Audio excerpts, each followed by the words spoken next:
মাননীয় সদস্যবৃন্দ, দিনের কর্মসূচি অনুযায়ী এখন মাননীয় রাষ্ট্রপতির ভাষণ। মাননীয় সদস্যবৃন্দ, গণপ্রজাতন্ত্রী বাংলাদেশের সংবিধানের 73/2 অনুচ্ছেদ অনুযায়ী সংসদ সদস্যদের প্রত্যেক সাধারণ নির্বাচনের পর প্রথম অধিবেশনের সূচনায় এবং প্রত্যেক বছর প্রথম অধিবেশনের সূচনায় মহামান্য রাষ্ট্রপতি সংসদে ভাষণ প্রদান করেন। মাননীয় সদস্যবৃন্দ, কিছুক্ষণের মধ্যে গণপ্রজাতন্ত্রী বাংলাদেশের মহামান্য রাষ্ট্রপতি জনাব মোহাম্মদ শাহাবুদ্দিন ত্রয়োদশ জাতীয় সংসদের প্রথম অধিবেশনের সূচনায় ভাষণ প্রদানের জন্য সংসদ কক্ষে আগমন করবেন। মাননীয় সদস্যবৃন্দ, আমি এখন মহামান্য রাষ্ট্রপতি জনাব মোহাম্মদ শাহাবুদ্দিনকে তার মূল্যবান ভাষণ প্রদানের জন্য অনুরোধ জানাচ্ছি।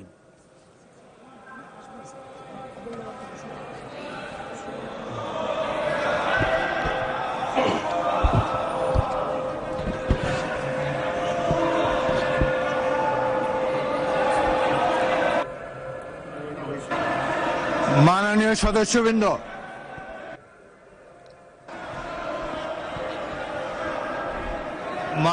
সদস্যবৃন্দ, অনুগ্রহ করে আমার কথা শোনার চেষ্টা করুন। মাননীয় সদস্যবৃন্দ, আমরা মহান জাতীয় সংসদে কার্যপ্রণালী বিধি, সংবিধান এবং রেওয়াজসমূহ অনুসরণ করতে চাই। আপনারা এখানে কোনো খারাপ প্রেসিডেন্স উত্থাপন করবেন না। দয়া করে আপনাদের আসনে বসুন এবং মহামান্য রাষ্ট্রপতির ভাষণ শোনার জন্য অপেক্ষা করুন।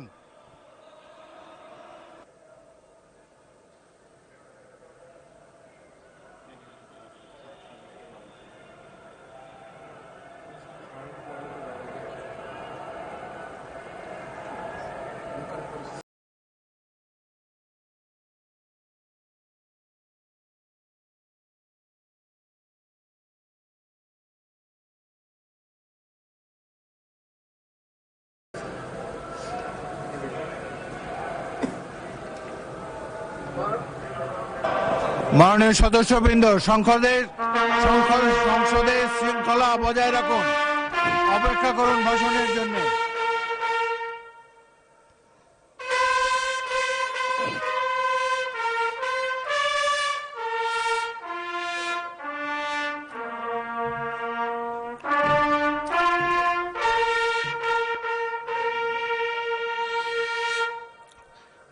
সম্মানিত সদস্যবৃন্দ, মহামান্য রাষ্ট্রপতি,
মাননীয় সদস্যবৃন্দ, আমি এখন মহামান্য রাষ্ট্রপতি জনাব মোহাম্মদ শাহাবুদ্দিনকে তার মূল্যবান ভাষণ প্রদানের জন্য অনুরোধ জানাচ্ছি।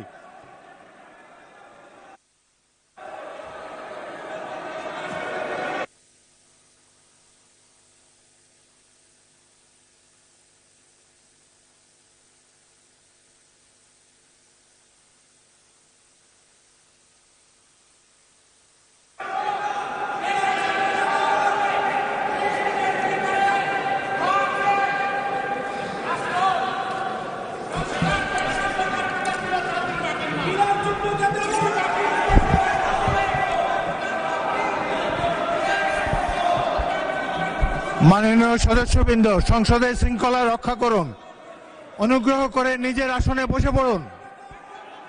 রাষ্ট্রপতির ভাষণ শুনুন।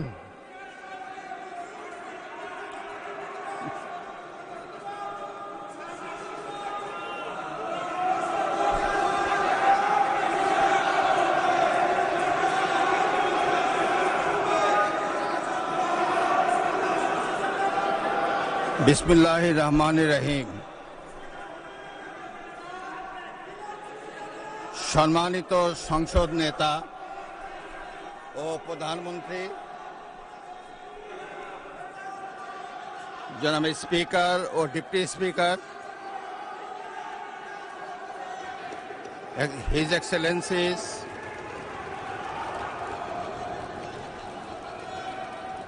সম্মানিত সংসদ সদস্যবৃন্দ,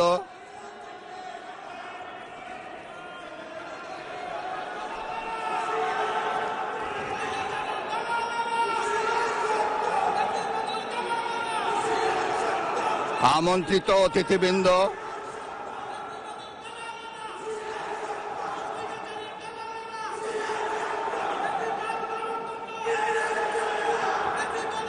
প্রিন্ট এবং ইলেকট্রনিক মিডিয়ার সম্মানিত সাংবাদিকবৃন্দ,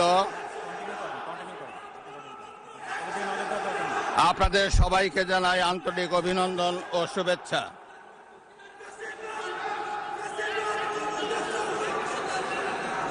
জনাব স্পিকার,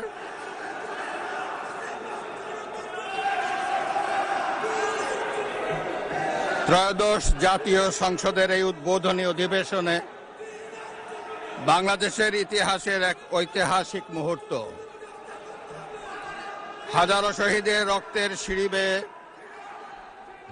দীর্ঘ ১.৫ দশকের ফ্যাসিবাদী শাসনের অবসানের পর একটি শান্তিপূর্ণ, অবাধ, সুষ্ঠু ও নিরপেক্ষ নির্বাচনের মাধ্যমে নির্বাচিত প্রতিনিধিদের নিয়ে এই মহান জাতীয় সংসদের যাত্রা শুরু হয়েছে।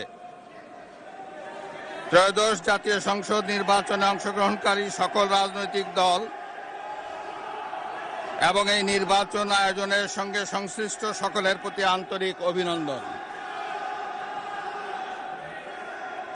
অবাধ, সুষ্ঠু ও নিরপেক্ষ নির্বাচন আয়োজনের জন্য নির্বাচন কমিশন, মাঠ প্রশাসন, আইন শৃঙ্খলা রক্ষাকারী বাহিনী সহ প্রজাতন্ত্রের কর্মচারীদের নিরলস পরিশ্রম এবং নির্বাচনে অংশগ্রহণকারী সকল রাজনৈতিক দল ও ব্যক্তি, আন্তরিক উদ্যোগ এবং সাধারণ জনগণের স্বতঃস্ফূর্ত অংশগ্রহণ গণতন্ত্রের ইতিহাসে একটি উজ্জ্বল দৃষ্টান্ত হয়ে থাকবে।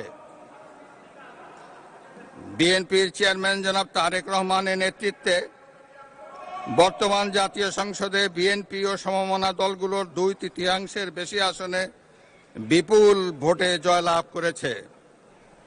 জাতীয় সংসদে একটি শক্তিশালী বিরোধী দলের পাশাপাশি কয়েকজন স্বতন্ত্র সদস্যও রয়েছেন।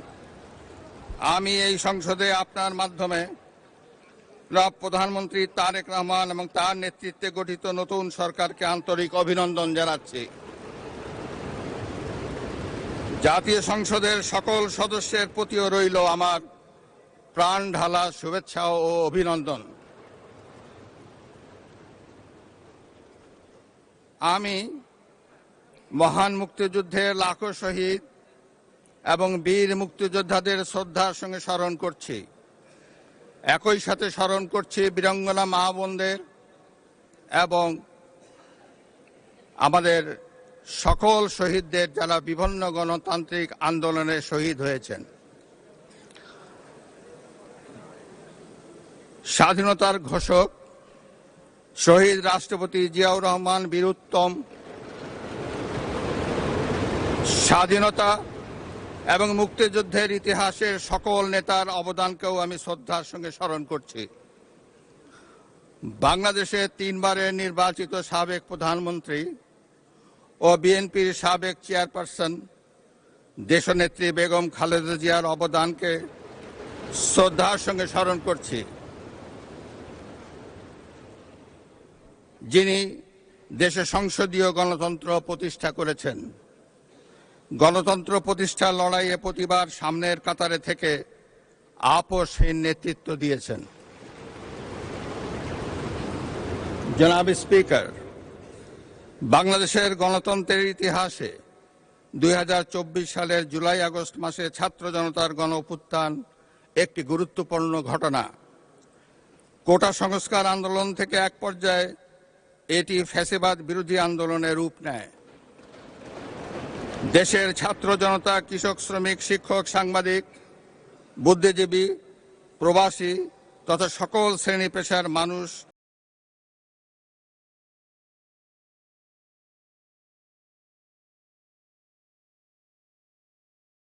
গণতন্ত্রের পক্ষে রাজনৈতিক দলসহ সকলের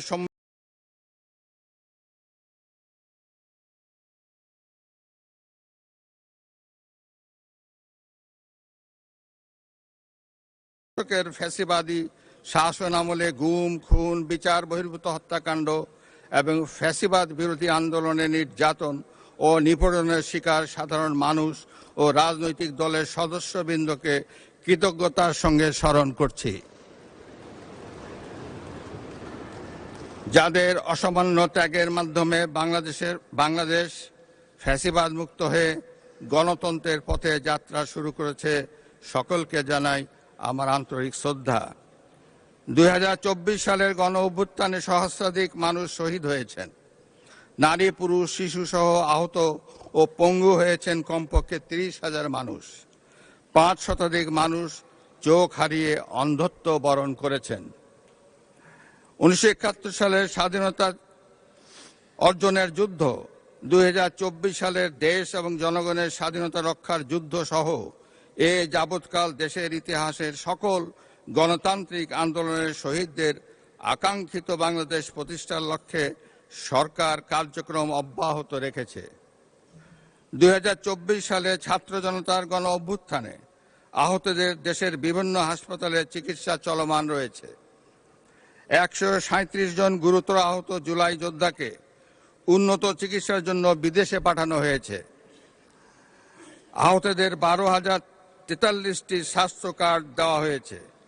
1971 সালের বীর মুক্তিযোদ্ধা ও 2024 সালের জুলাই যোদ্ধাদের চিকিৎসা সহায়তা ও ভাতা অনলাইন ব্যাংকিং সিস্টেমে পরিচালিত হচ্ছে। সরকার জুলাই গণ অভ্যুত্থানের ইতিহাস সংরক্ষণ, গবেষণা, উন্নয়ন, দিবস উদযাপন সহ নানামুখী কার্যক্রম ও বাস্তবায়ন করে যাচ্ছে।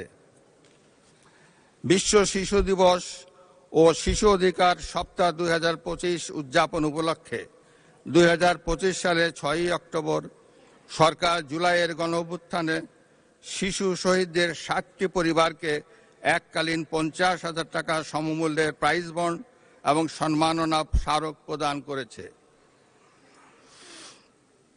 ওসমানী উদ্যানে জুলাই স্মৃতিস্তম্ভ নির্মাণের উদ্যোগ গ্রহণ করা হয়েছে।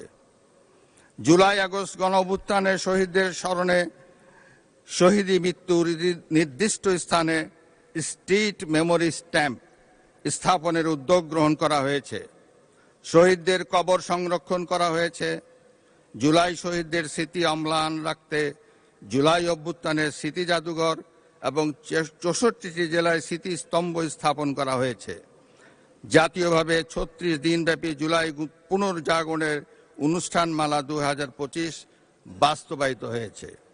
জনাব স্পিকার, আজ এই মহান সংসদে আমি অন্তর্বর্তীকালীন সরকারের কার্যক্রম এবং বর্তমান সরকারের কার্যক্রম ও পরিকল্পনার সারসংক্ষেপ তুলে ধরছি। তবে বক্তব্যের বিস্তারিত সংসদ সদস্যদের সামনে লিখিতভাবে উপস্থাপিত হয়েছে। জনাব স্পিকার, বর্তমান বৈশ্বিক অর্থনীতি এবং অস্থিতিশীল সময় অতিক্রম করছে।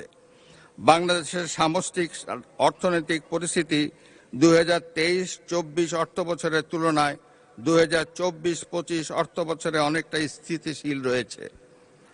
রেমিটেন্স সহ আরও কয়েকটি সূচক ইতিবাচক ধারায় ফিরতে শুরু করেছে।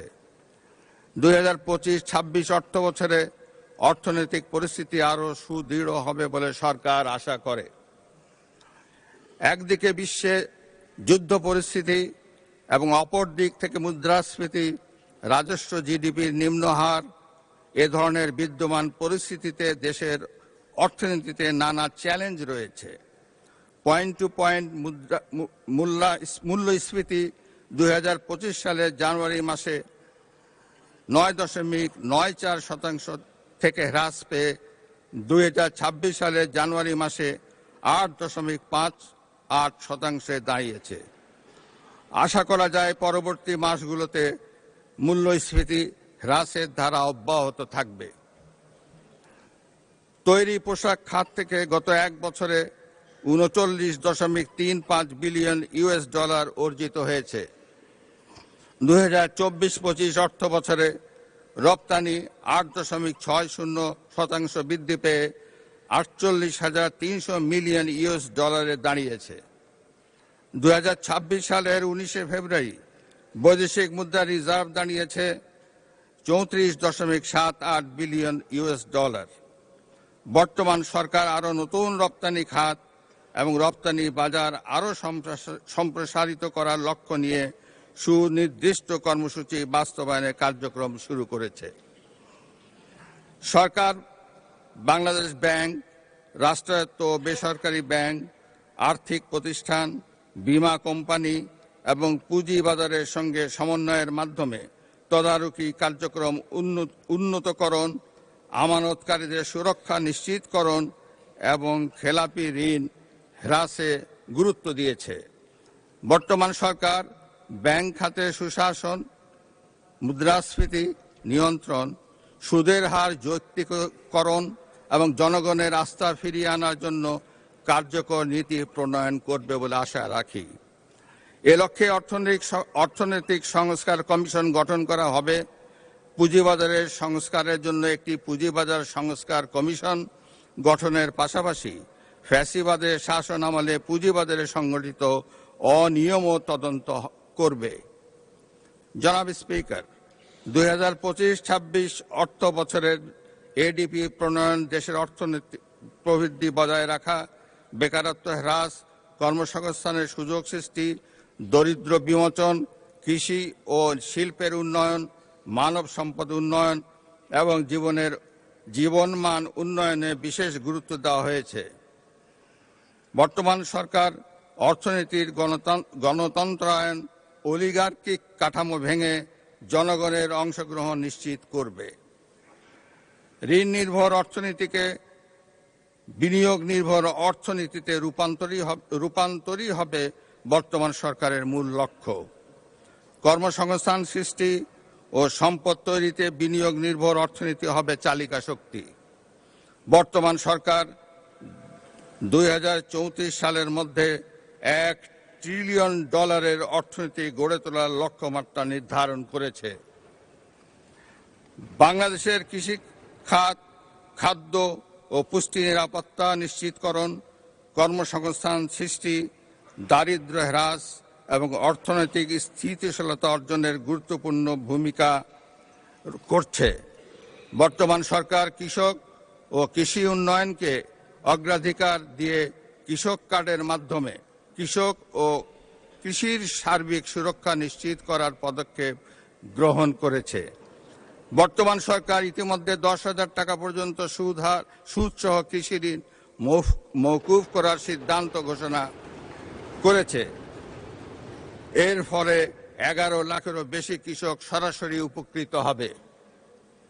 জনাব স্পিকার, 2024 সালের গণঅভ্যুত্থানের উদ্দেশ্য ছিল ফ্যাসিবাদের পতন ঘটিয়ে জনগণের সরাসরি ভোটে জনগণের কাছে জবাবদিহিমূলক সরকার গঠনের মাধ্যমে একটি বৈষম্যহীন ন্যায়ভিত্তিক গণতান্ত্রিক রাষ্ট্র এবং সমাজ বিনির্মাণ।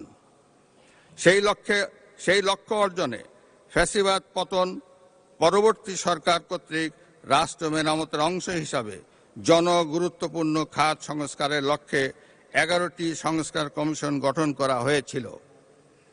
বর্তমান সরকারও করব কাজ, গড়ব দেশ, সবার আগে বাংলাদেশ, এই স্লোগানকে উপজীব্য করে দলীয় নির্বাচনে ইশতেহার ঘোষণা করেছিল। ইশতেহারে রাষ্ট্র ব্যবস্থার সংস্কারের গণতন্ত্র, জবাবদিহিতা ও সুশাসন এই 3টি বিষয়কে অগ্রাধিকার দেওয়া হয়েছে। তবে সরকারের সকল পরিকল্পনা বাস্তবায়নের জন্য প্রয়োজন কঠোর হস্তে দুর্নীতি নিয়ন্ত্রণ এবং আইন শৃঙ্খলা পরিস্থিতির উন্নয়ন। এই 2টি বিষয় নিয়ন্ত্রণে বর্তমান সরকার দৃঢ়তার সঙ্গে কাজ করছে। দেশে দুর্নীতি নিয়ন্ত্রণে বিএনপি সরকারের ট্র্যাক রেকর্ড রয়েছে। তৎকালীন আওয়ামী লীগ সরকারের বাংলাদেশকে দুর্নীতিতে চ্যাম্পিয়ন বানিয়ে 2001 সালের জুন মাসে ক্ষমতা থেকে বিদায় নিয়েছিল। 2001 সালের অক্টোবর মাসে পূর্ববর্তী সরকারের রেখে যাওয়া দুর্নীতিতে চ্যাম্পিয়ন বাংলাদেশের দায়িত্ব নিয়ে বেগম খালেদা জিয়ার নেতৃত্বাধীন সরকার দুর্নীতি দমনে কঠোর পদক্ষেপ গ্রহণ করে। এছাড়া দুর্নীতি প্রতিরোধের লক্ষ্যে দুর্নীতি দমন কমিশন আইন 2004 প্রণয়ন করে। এর ফলে বিশ্বে দুর্নীতিতে চ্যাম্পিয়ন হওয়ার কলঙ্ক থেকে বাংলাদেশ মুক্তি পায়। 2006 সালের অক্টোবর মাসে বিএনপি যখন রাষ্ট্র ক্ষমতা থেকে বিদায় নেয়, তার অনেক আগেই বিশ্বে দুর্নীতিতে চ্যাম্পিয়নের কলঙ্ক থেকে মুক্ত হয়ে বাংলাদেশ এশিয়ার ইমার্জিং টাইগার হিসাবে স্বীকৃতি পায়। এবারও দুর্নীতি দমন এবং আইন শৃঙ্খলা নিয়ন্ত্রণই হবে বর্তমান সরকারের প্রথম এবং প্রধান অগ্রাধিকার। জনাব স্পিকার, দেশের অর্ধেকেরও বেশি নারী শক্তিকে রাষ্ট্র রাজনীতির মূলধারার বাইরে রেখে স্বনির্ভর বাংলাদেশ গড়ে তোলা সম্ভব নয়। নারীর অর্থনৈতিক ক্ষমতায়ন নিশ্চিত করতে বর্তমান সরকার নানামুখী পদক্ষেপ গ্রহণ করেছে। এরই অংশ হিসাবে বর্তমান সরকার দেশের প্রতিটি পরিবারের নারী প্রধানের নামে ফ্যামিলি কার্ড ইস্যু করার কার্যক্রম চালু করেছে। প্রতিটি পরিবারে নারী প্রধানের নামে ফ্যামিলি কার্ড ইস্যু হলেও প্রথম পর্যায়ে প্রান্তিক ও নিম্ন আয়ের পরিবারগুলোকে আত্মনির্ভরশীল হতে ফ্যামিলি কার্ডের মাধ্যমে নগদ 2500 টাকা কিংবা সমপরিমাণ প্রয়োজনীয় খাদ্য সহায়তা দেওয়া হবে। সরকার ইতোমধ্যে দেশের 14টি জেলায় পাইলট প্রকল্প হিসাবে ফ্যামিলি কার্ড চালু করেছে। সহায়তার পরিমাণের চেয়েও এই ফ্যামিলি কার্ডকে সরকার নারীর অর্থনৈতিক ক্ষমতায়নের প্রতীক হিসাবে বিবেচনা করছে। সরকার দেশের দুর্যোগ ব্যবস্থাপনা পদ্ধতিকে শক্তিশালী করার লক্ষ্যে সংস্কার সহ বিভিন্ন কর্মসূচি বাস্তবায়ন করছে, যা সার্বিক ঝুঁকি হ্রাস ব্যবস্থাপনা উত্তরণে সহায়তা করছে। উক্ত কার্যক্রমগুলোর মধ্যে রয়েছে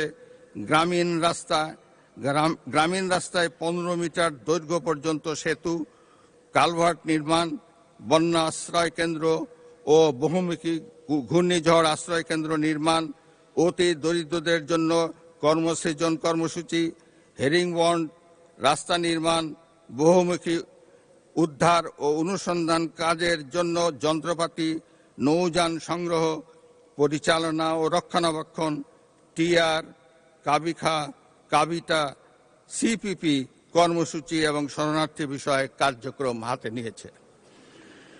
সরকার দরিদ্র বিমোচন, সামাজিক সুরক্ষা ও অন্তর্ভুক্তিমূলক উন্নয়নের উপর বিশেষ গুরুত্ব দিয়ে আসছে। দেশের প্রতিবন্ধী ব্যক্তি, বয়স্ক, বিধবা, স্বামী নিগৃহীতা নারী, দুস্থ ও অসহায় জনগোষ্ঠীর জন্য সামাজিক নিরাপত্তা, মানব সম্পদ উন্নয়ন ও ও পুনর্বাসনমূলক কার্যক্রমের আওতায় 1,30,00,000-এরও বেশি মানুষ উপকৃত হচ্ছেন। বর্তমান সরকার বিশেষ চাহিদা সম্পন্ন জনগোষ্ঠীর কল্যাণ নিশ্চিত করতে বিশেষায়িত স্বাস্থ্যসেবা ইউনিট ও স্কুল প্রতিষ্ঠা, কারিগরি শিক্ষায় স্কলারশিপ প্রদান করবে। তাদের সেবা নিশ্চিত করতে স্বতন্ত্র অধিদপ্তর গঠন করা হবে। জনাব স্পিকার, সাবেক প্রধানমন্ত্রী মরহুমা বেগম খালেদা জিয়া সরকারের সময় মেয়েদের অবৈতনিক শিক্ষা চালু করা হয়েছিল।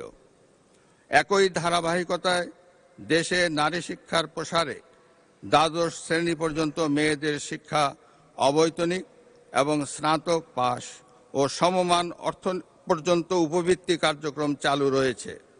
একই ধারাবাহিকতায় বর্তমান সরকার নারীদের জন্য স্নাতকোত্তর পর্যায়েও অবৈতনিক শিক্ষার সুযোগ সৃষ্টির পরিকল্পনা গ্রহণ করেছে।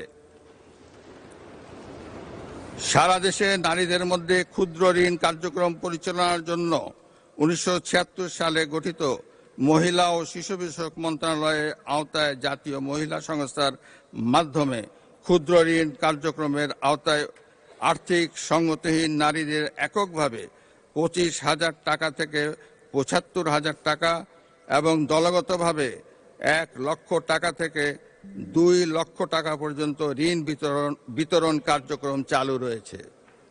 জাতীয় মহিলা সংস্থার নারী নির্যাতন প্রতিরোধ সেল এর মাধ্যমেও বিভিন্ন ইস্যুতে নির্যাতিত নারীদের বিনা খরচে আইনগত সহায়তা কার্যক্রম অব্যাহত রয়েছে। এসব কার্যক্রম অব্যাহত রাখার পাশাপাশি নারীদের আত্মনির্ভরশীল করে তুলতে বর্তমান সরকার ফ্যামিলি কার্ড প্রবর্তন ছাড়াও আরও কিছু কার্যক্রম চালু করেছে। জনাব স্পিকার, পরিবেশ দূষণ ও জলবায়ু পরিবর্তনের অভিঘাত মোকাবেলায় সরকার নিরলসভাবে কাজ করে যাচ্ছে।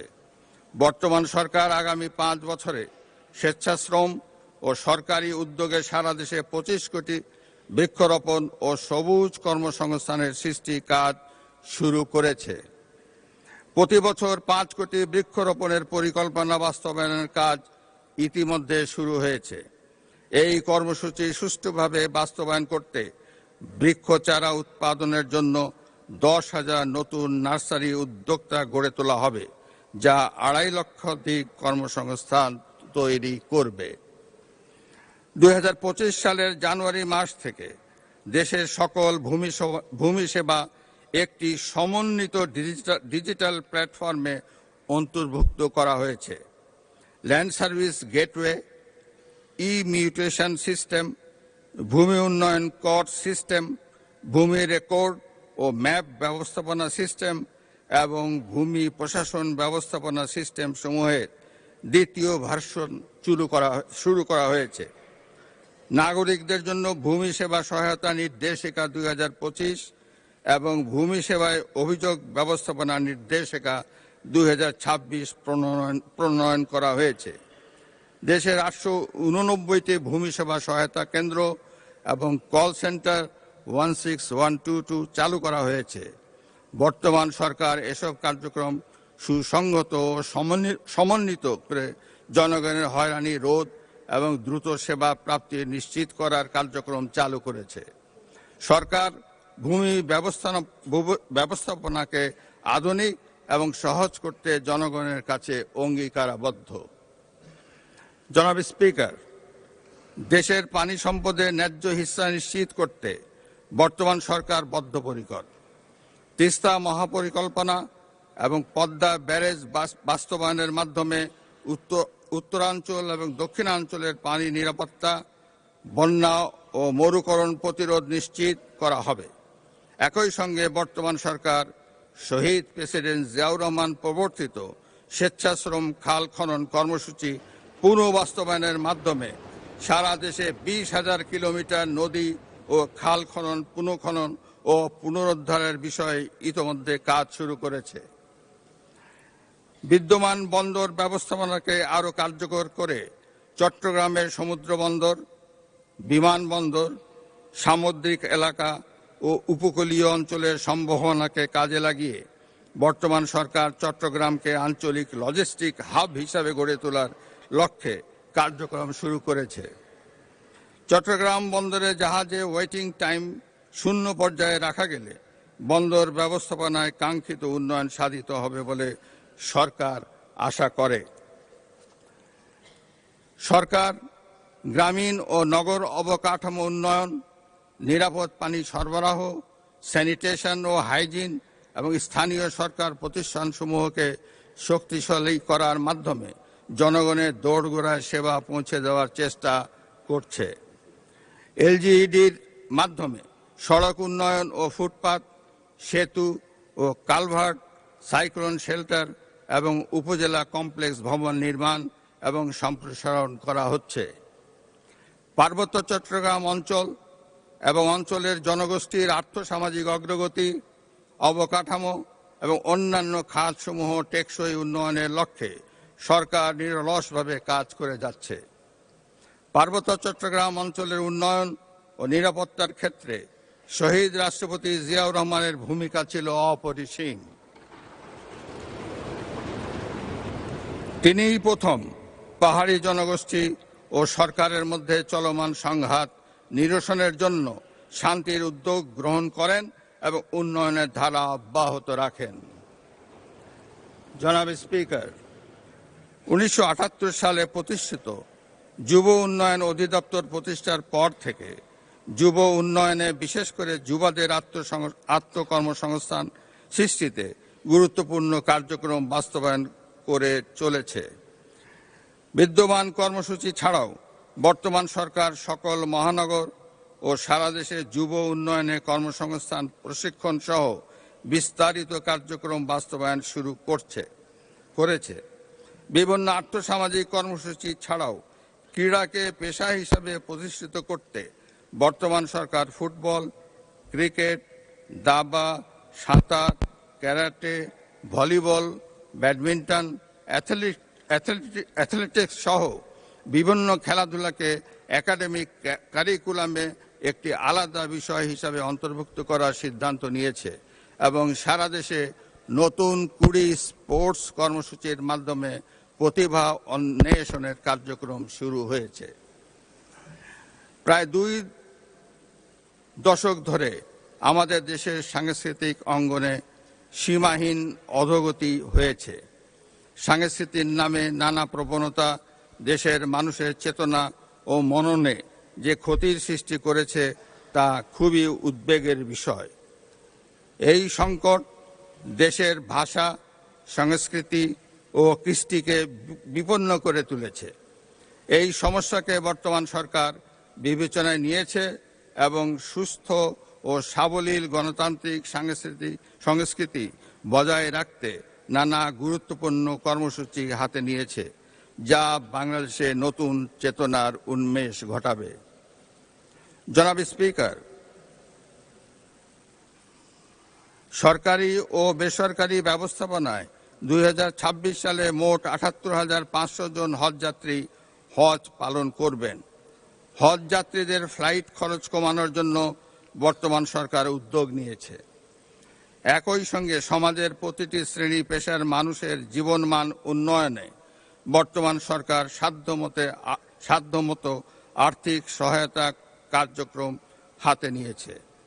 এরই অংশ হিসাবে সরকার দেশের 3.5 লক্ষাধিক মসজিদের খতিব, ইমাম, মুয়াজ্জিন সাহেবদের সরকারি ব্যবস্থাপনায় ধারাবাহিকভাবে মাসিক সম্মানী প্রদানের কার্যক্রম শুরু করেছে। পবিত্র রমজান মাসের থেকেই এই উদ্যোগ ধারাবাহিকভাবে বাস্তবায়নের কাজ শুরু হয়েছে। জনাব স্পিকার, প্রায় 7.5 কোটি কর্মক্ষম জনগোষ্ঠীর জন্য শোভন কর্মসংস্থান সৃষ্টি এবং শ্রমিক অধিকার ও জীবনমান উন্নয়ন নিশ্চিত করা সরকারের অঙ্গীকার। বর্তমান সরকার বিদ্যমান শ্রমবাজার সংরক্ষণের পাশাপাশি নতুন শ্রমবাজার সৃষ্টি সুনির্দিষ্ট পরিকল্পনা গ্রহণ করেছে। দেশব্যাপী কর্মসংস্থান সৃষ্টির লক্ষ্যে জেলা ও উপজেলা পর্যায়ে সরকারি এমপ্লয়মেন্ট এক্সচেঞ্জ চালু করা হবে। বিদেশে কর্মসংস্থানের জন্য ভাষা ও দক্ষতা প্রশিক্ষণ, চাহিদা ভিত্তিক ও যুগোপযোগী শিক্ষা, উচ্চশিক্ষা প্রতিষ্ঠানে প্রশিক্ষণ ও ক্যারিয়ার সেন্টার স্থাপন করা হবে। দেশে বিদেশে প্রবাসীদের স্বার্থ সংশ্লিষ্ট তথ্য এবং নির্দেশনা সম্বলিত প্রবাসী কার্ড চালু করা হবে। 2025 সালে প্রবাসী কল্যাণ ও বৈদেশিক কর্মসংস্থান মন্ত্রণালয়ের মাধ্যমে বিদেশে প্রেরিত কর্মীর সংখ্যা 11,31,000। বর্তমান সরকার 5 বছরে 1 কোটি জনশক্তি বিদেশে পাঠানোর লক্ষ্যমাত্রা নির্ধারণ করেছে। উপজেলায় তালিকাভুক্তদের প্রশিক্ষণ, ভাতা প্রদান ও দরিদ্রদের ন্যূনতম খরচে প্রবাসে প্রেরণ করা হবে। চাকরি নিয়ে বিদেশে যাওয়ার পথ সুগম করতে সংশ্লিষ্টদের প্রয়োজন অনুযায়ী সর্বোচ্চ 10 লাখ টাকা পর্যন্ত সহজ শর্তে ঋণ প্রদান করা হবে। জনাব স্পিকার, বর্তমানে মাতৃ শিশু মৃত্যু হ্রাস পেয়ে গড় আয়ু 72.4 বছর উন্নতি হয়েছে। সেই ধারাবাহিকতায় বর্তমান সরকার স্বাস্থ্য খাতে দুর্নীতি, অপচয় ও অবহেলা রোধ করে গণমুখী স্বাস্থ্য সচেতনতা ও স্বাস্থ্যসেবা কার্যক্রম জোরদারের কাজ শুরু করা হয়েছে। স্বাস্থ্য খাতে সরকারের পর্যায়ক্রমে জিডিপির 5% বরাদ্দের প্রতিশ্রুতি রয়েছে। নাগরিক স্বাস্থ্য পরিষেবার ক্ষেত্রে বর্তমান সরকার প্রিভেনশন ইজ বেটার দ্যান কিউর নীতি অবলম্বন করেছে। এরই অংশ হিসাবে সরকার সারা দেশে পর্যায়ক্রমে 1 লাখ হেলথ কেয়ারার নিয়োগ করতে যাচ্ছে।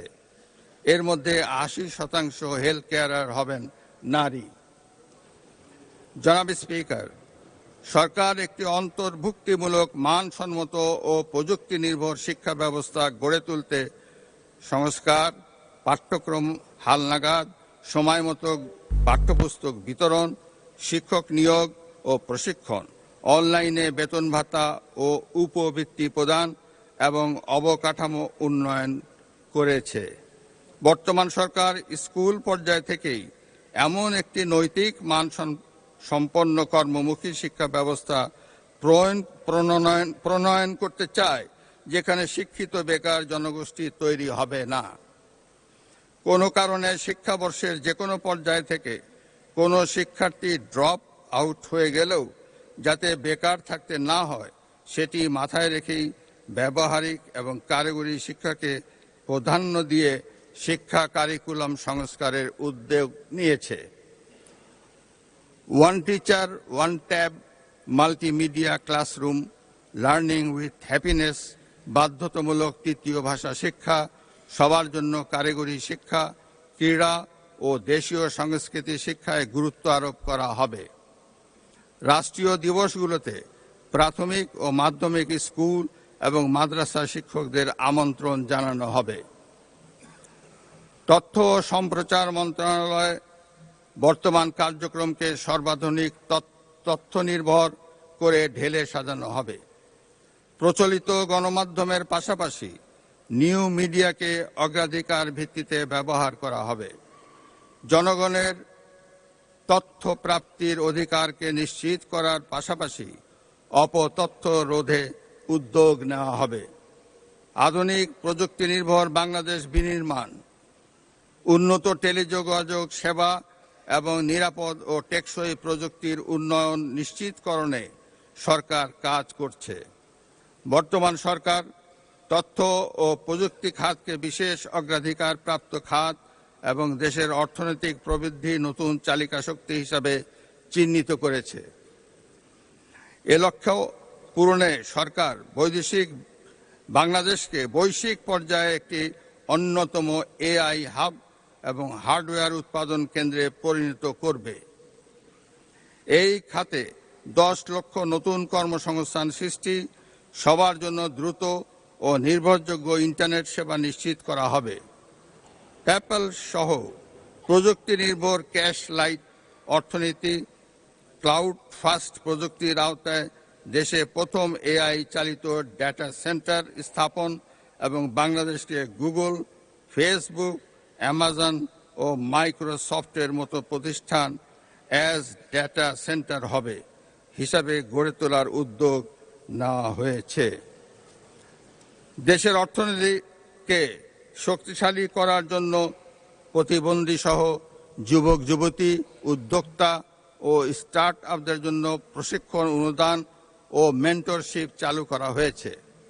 দেশব্যাপী ই সেবা প্রদানে ন্যাশনাল পোর্টাল ফ্রেমওয়ার্ক 2.0 চালুকরণ সহ ব্রডব্যান্ড কানেক্টিভিটিস, স্কুল ল্যাব, মুক্ত পাঠ, ই লার্নিং, ডিজিটাল স্বাক্ষর ও মাই গভ প্ল্যাটফর্মের মাধ্যমে নাগরিকদের সেবা সহজীকরণের পাশাপাশি অনলাইন সত্যায়ন, ই টিকেটিং ও এক পে সুবিধার প্রসারিত করা হয়েছে।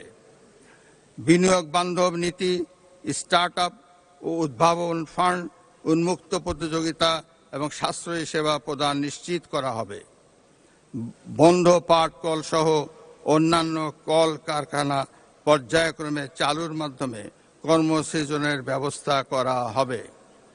জনাব স্পিকার, দেশের জ্বালানি নিরাপত্তা নিশ্চিতকরণ, জীবাশ্ম জ্বালানি সহ আমদানি ভিত্তিক জ্বালানির উপর নির্ভরশীলতা হ্রাস করে নবায়নযোগ্য জ্বালানি হতে বিদ্যুৎ উৎপাদন বৃদ্ধির উপর সরকার গুরুত্ব আরোপ করেছে। বর্তমান সরকার বিদ্যুৎ ও জ্বালানি খাত উন্নয়নে উৎপাদন ও সঞ্চালন সক্ষমতা বৃদ্ধি কল্পে 2030 সালের মধ্যে বিদ্যুৎ উৎপাদন ক্ষমতা 35,000 মেগাওয়াটে উন্নীত করা এবং সঞ্চালন লাইন 25,000 সার্কিট কিলোমিটারে সম্প্রসারণ করা হবে। 2026 সালে 31টি কূপ খননের মাধ্যমে গ্যাস উৎপাদন বৃদ্ধি করে 327 মিলিয়ন ঘনফুট গ্যাস জাতীয় গ্রিডে সংযুক্ত করা হবে। উৎপাদন বণ্টনে চুক্তির আওতায় স্থলভাগ ও সমুদ্র অঞ্চলে তেল গ্যাস অনুসন্ধানের লক্ষ্যে শীঘ্রই বিডিং রাউন্ড আহ্বান করা হবে। এছাড়া বাপেক্সকে শক্তিশালীকরণের লক্ষ্যে অতিরিক্ত 2টি রিগ ক্রয় সহ জনবলকে আধুনিক প্রশিক্ষণ দেওয়া হবে। জনাব স্পিকার, দেশের আর্থসামাজিক উন্নয়নে নিরাপদ, আধুনিক ও পরিবেশ বান্ধব সড়ক নেটওয়ার্ক গড়ে তুলতে সরকার কাজ করছে।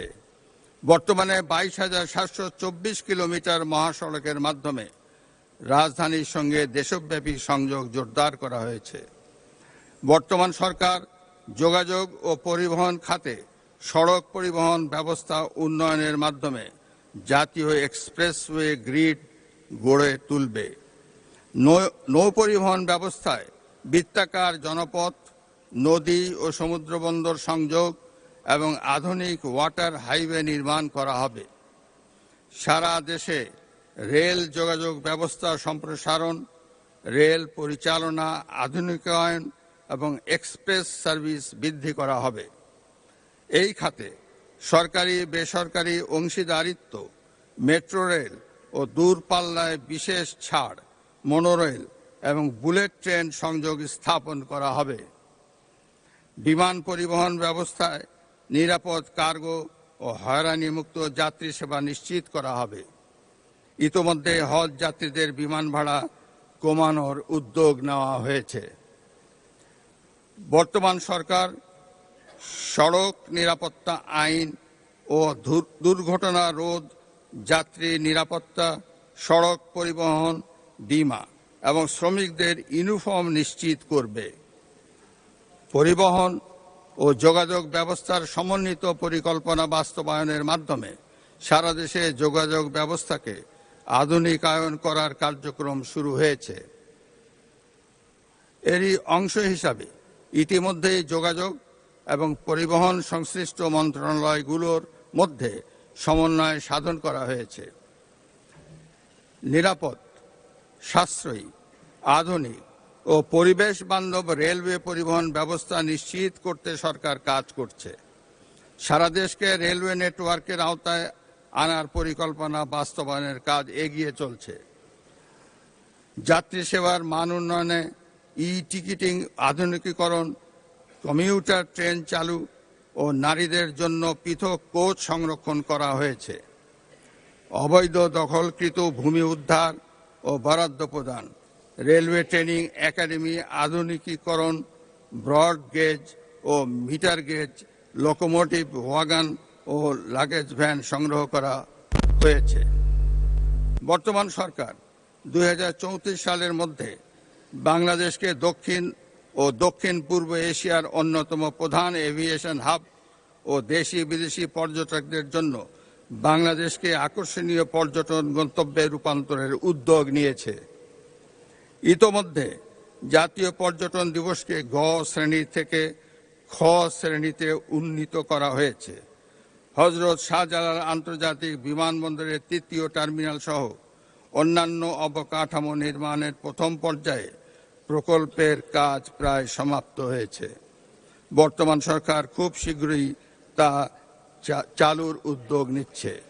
জনাব স্পিকার, মেরিটোক্রেসির মাধ্যমে বাংলাদেশ বিনির্মাণে প্রশাসনিক সংস্কার কমিশন গঠন ও বাংলাদেশ সরকারি কর্ম কমিশনকে শক্তিশালীকরণ, জবাবদিহিমূলক ও দলীয়করণ মুক্ত জনপ্রশাসন প্রতিষ্ঠা করা হবে। সরকারি চাকরিতে সরাসরি নিয়োগের ক্ষেত্রে বয়সসীমা 30 থেকে 32 বছর নির্ধারণ করা হয়েছে। জনাব স্পিকার, বিতাড়িত ফ্যাসিবাদী শাসন আমলে আইন শৃঙ্খলা রক্ষাকারী বাহিনীকে দলীয় বাহিনী হিসাবে ব্যবহার করা হয়েছিল। বর্তমান সরকার আইন শৃঙ্খলা রক্ষাকারী বাহিনীকে সম্পূর্ণ পেশাদার, আধুনিক এবং দক্ষ বাহিনী হিসাবে গড়ে তুলতে বদ্ধপরিকর। সেবাবান্ধব পুলিশ গঠন, পুলিশের নৈতিক মনোবল পুনর্গঠন, অনলাইন অভিযোগ দায়ের ব্যবস্থা সম্প্রসারণ, পুলিশ কমিশন অধ্যাদেশ পুনর্নিরীক্ষণ করা হবে। দেশের আইন শৃঙ্খলা রক্ষা এবং পুলিশের সক্ষমতা বাড়াতে বর্তমান সরকার পুলিশে আরও 4000 সাব ইন্সপেক্টর এবং 10,000 নতুন কনস্টেবল নিয়োগ দিবে। একই সঙ্গে পুলিশ সার্জেন্টের 180 শূন্য পদে নিয়োগ চূড়ান্ত করবে। দেশে কারাগার ব্যবস্থাপনার অংশ হিসাবে 5টি নতুন কারাগার চালু করা হয়েছে। প্রযুক্তি নির্ভর ব্যবস্থাপনা, 16191 কল সেন্টার, ডিজিটাল বন্দি ব্যবস্থাপনার উদ্যোগ নেওয়া হয়েছে। আইন শৃঙ্খলার উন্নয়ন বর্তমান সরকারের সর্বোচ্চ অগ্রাধিকার। দেশের প্রতিটি নাগরিক যাতে ঘরে বাইরে শান্তি, স্বস্তি এবং নিরাপত্তা বোধ করেন, এটি নিশ্চিত করার লক্ষ্যেই সরকার সকল কার্যক্রম বাস্তবায়ন করছে। সারা দেশে আইন শৃঙ্খলা অবনতির অন্যতম কারণ হিসাবে বর্তমান সরকার অনলাইন জুয়া সহ সকল ধরনের জুয়া এবং মাদকের বিস্তারকে চিহ্নিত করেছে। ফলে জুয়া এবং মাদক নিয়ন্ত্রণে বর্তমান সরকার সারা দেশে বিশেষ অভিযান পরিচালনা শুরু করেছে। একই সঙ্গে অবৈধ অস্ত্র, গোলা বারুদ, ধারালো অস্ত্র ও হাতবোমা উদ্ধার এবং অপরাধীদের গ্রেপ্তার অভিযান চলবে। এছাড়া চিহ্নিত চাঁদাবাজ ও সন্ত্রাসীদের বিরুদ্ধে সুপরিকল্পিত অভিযান পরিচালনার উদ্যোগ নেওয়া হবে। জনাব স্পিকার, জুলাই আগস্ট 2024 পরবর্তী সময়ে বাংলাদেশ সেনাবাহিনী আইন শৃঙ্খলা রক্ষা, নির্বাচন সহায়তা, বন্যার্তদের উদ্ধার ও পুনর্বাসনে গুরুত্বপূর্ণ ভূমিকা পালন করেছে। পার্বত্য অঞ্চল ও জোরপূর্বক বাস্তুচ্যুত মিয়ানমারের নাগরিকদের ক্যাম্পের নিরাপত্তা নিশ্চিতের সুদূর প্রসারী ভূমিকা রাখছে। জাতিসংঘ শান্তিরক্ষা মিশনে দক্ষতার সঙ্গে অংশগ্রহণ করে দেশের ভাবমূর্তি উজ্জ্বল করেছে এবং আন্তর্জাতিক ক্রীড়াক্ষেত্রেও তাদের সফলতা উল্লেখযোগ্য। বর্তমান সরকার মনে করে সুশৃঙ্খল, রাজনীতিমুক্ত ও যুগ উপযোগী সক্ষমতায় গড়ে ওঠা প্রতিরক্ষা বাহিনী কেবল দেশকে নিরাপদ রাখতে পারে। ফলে প্রতিরক্ষা ব্যবস্থা জোরদারে সুশৃঙ্খল ও আধুনিক সশস্ত্র বাহিনী গড়ে তুলে চতুর্মাত্রিক সক্ষমতা ও বিশ্বাসযোগ্য প্রতিরোধ ক্ষমতা নিশ্চিত করা হবে। বর্তমান সরকার একটি জাতীয় নিরাপত্তা কৌশল প্রণয়ন করবে। এতে মাল্টি ডোমেইন যুদ্ধ ক্ষমতা, স্থল, নৌ ও বিমান বাহিনীর শক্তিমত্তা এবং দেশীয় প্রযুক্তিগত সক্ষমতা বৃদ্ধিতে অগ্রাধিকার দেওয়া হবে। সন্ত্রাসবাদ, চরমপন্থা ও উগ্রবাদের বিরুদ্ধে শূন্য সহনশীলতার নীতিতে কঠোর অবস্থান গ্রহণ করে জাতীয় ঐক্যমত্য গড়ে তোলা হবে এবং আইনগত ব্যবস্থার পাশাপাশি সামাজিক ও প্রতিরোধমূলক কৌশল বাস্তবায়নের মাধ্যমে এসব হুমকি সম্পূর্ণরূপে দমন করা হবে। জনাব স্পিকার, আইনের শাসন প্রতিষ্ঠা করার লক্ষ্যে সরকার অঙ্গীকারবদ্ধ। বর্তমান সরকার বিচার বিভাগের কার্যক্রম, স্বাধীনতা নিশ্চিতকরণ, মামলার জট হ্রাস ও বিচার প্রাপ্তির হয়রানি মুক্তিকরণ, দুর্নীতিমুক্তকরণে বিচার সেবা আধুনিকীকরণ, বিচারপতি নিয়োগ আইন প্রণয়ন, জুডিশিয়াল কমিশন গঠন, সুপ্রিম জুডিশিয়াল কাউন্সিল ব্যবস্থার ধারাবাহিকতা রক্ষায় কাজ করে যাচ্ছে। জনাব স্পিকার, ফ্যাসিবাদ মুক্ত বাংলাদেশে বর্তমান সরকারের পররাষ্ট্রনীতির মূল দর্শন সবার আগে বাংলাদেশ।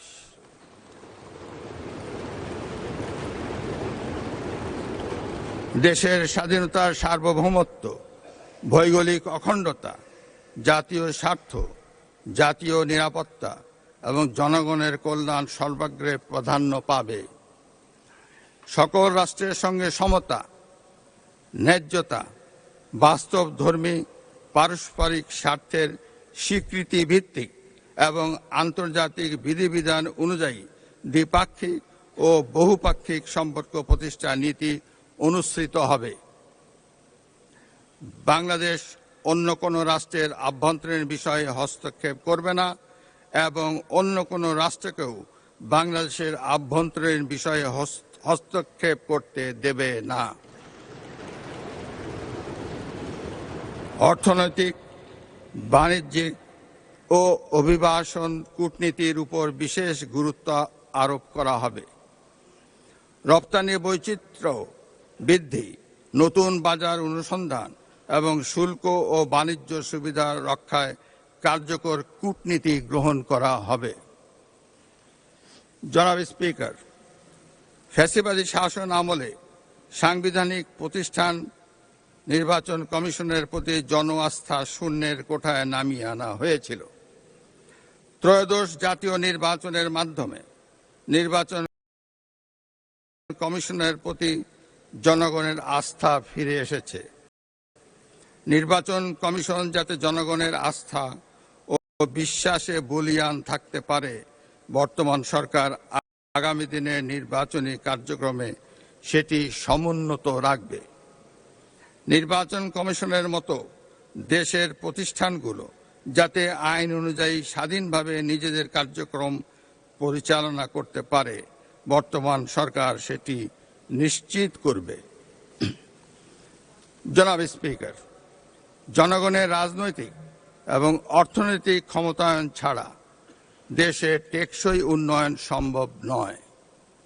রাষ্ট্র পরিচালনার সকল কার্যক্রমে জনগণের গণতান্ত্রিক অধিকার প্রতিষ্ঠা ও চর্চার ক্ষেত্রে বর্তমান সরকার প্রতিশ্রুতিবদ্ধ। একটি ভঙ্গুর অর্থনৈতিক পরিস্থিতির মধ্য দিয়ে সরকার একটি ন্যায়ভিত্তিক, মানবিক, স্বনির্ভর ও গণতান্ত্রিক বাংলাদেশ প্রতিষ্ঠার পথে এগিয়ে চলছে। এক্ষেত্রে নবগঠিত সরকারের সামনে দারিদ্র্য বিমোচন, দুর্নীতি দমন ও আইন শৃঙ্খলা নিয়ন্ত্রণই বিরাট চ্যালেঞ্জ। পথ কঠিন হলেও রাজনৈতিক সদিচ্ছা থাকলে এই বাধা অতিক্রম কখনোই অসম্ভব নয়। ব্যক্তির চেয়ে দল বড়, দলের চেয়ে দেশ বড়, এই বিশ্বাসে উদ্বুদ্ধ হয়ে সবাই মিলেমিশে ঐক্যবদ্ধভাবে কাজ করলে আমরাই ভবিষ্যৎ প্রজন্মের জন্য একটি নিরাপদ বাংলাদেশ গঠন করতে সক্ষম হব ইনশাআল্লাহ। জনাব স্পিকার, আপনাকে ও আপনার মাধ্যমে প্রিয় দেশবাসীকে এবং ত্রয়োদশ জাতীয় সংসদের সকল সদস্যকে আবারও জানাই আন্তরিক ধন্যবাদ ও মোবারকবাদ এবং নতুন সংসদের সাফল্য কামনা করে আমি আমার বক্তব্য শেষ করছি। আল্লাহ হাফেজ। বাংলাদেশ জিন্দাবাদ।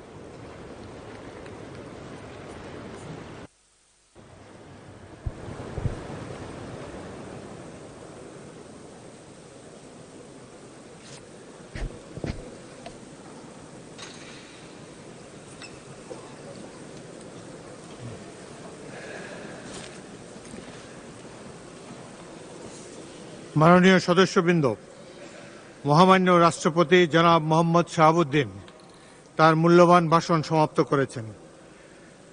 মহামান্য রাষ্ট্রপতির অভিপ্রায় অনুযায়ী তার পূর্ণাঙ্গ ভাষণ পঠিত বলে গণ্য হয়েছে এবং তা কার্যপ্রণালীতে অন্তর্ভুক্ত হয়েছে। মাননীয় সদস্যবৃন্দ, মহামান্য রাষ্ট্রপতি এখন সংসদ কক্ষ থেকে প্রস্থান করছেন।